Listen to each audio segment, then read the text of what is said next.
a environ 85% de la croissance de la population mondiale d'ici 2040 qui va avoir lieu sur le continent africain. Donc avec une population dont l'âge médian aujourd'hui fait 19 ans, donc on a un potentiel inouï pour pouvoir attirer les investissements et pour pouvoir continuer à mieux éduquer l'ensemble de la population africaine, des jeunes,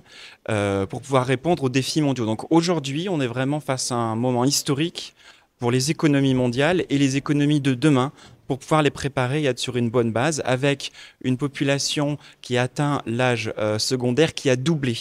et qui va doubler entre 2020 et 2040. Donc avec des progrès énormes qui sont réalisés. Le défi pour pouvoir répondre à ces enjeux, c'est donc d'améliorer l'éducation évidemment, mais de manière à pouvoir mieux répondre aux besoins du marché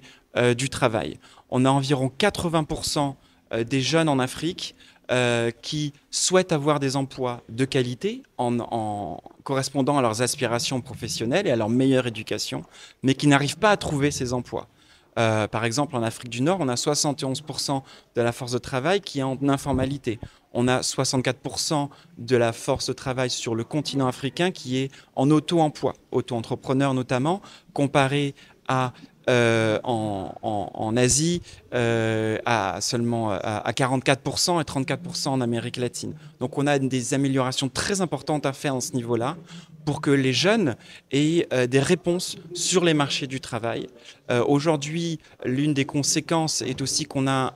une fuite des cerveaux qui reste importante, en particulier pour les jeunes qui ont ces niveaux d'éducation, en particulier au-delà des études tertiaires,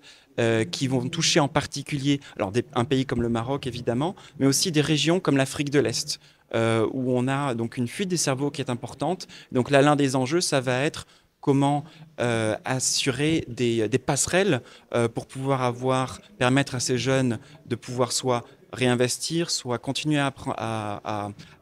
développer des entreprises qui vont permettre la transformation des produits locaux et des apprentissages communs mutuels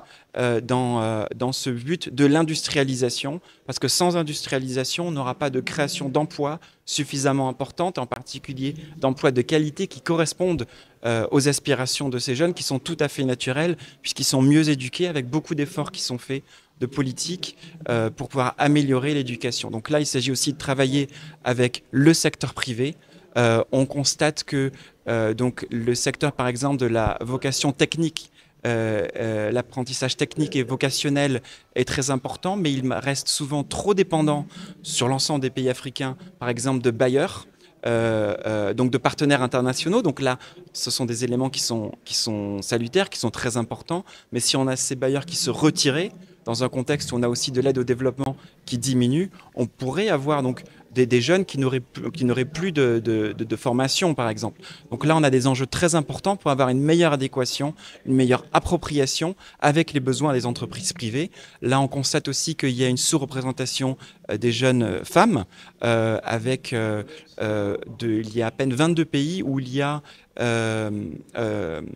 la moitié des femmes qui sont dans des cursus de techniques de formation technique professionnelle et vocationnelle. Donc là aussi, il y a des niveaux d'amélioration. Il y a aussi une amélioration qui est nécessaire sur non seulement allonger la durée de l'apprentissage, donc des années à l'école qui sont plus longues, mais aussi améliorer la qualité de ce qui est appris à l'école. Et là, en particulier pour les pays d'Afrique du Nord, on constate que,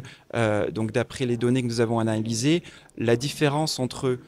si on a le nombre d'années qui est le plus important en Afrique du Nord, années d'apprentissage, par rapport à d'autres régions d'Afrique, la différence entre ce qui est réellement appris à l'école lorsque les jeunes sortent de l'école et le nombre d'années est plus importante que dans d'autres régions d'Afrique. Donc là, il y a un investissement qui est important à réaliser et qui peut bénéficier de techniques innovantes, par exemple pour l'apprentissage pédagogique, pour la meilleure formation des enseignants, de manière à s'assurer que ce qui est appris à l'école est bien appris, et en particulier aussi pour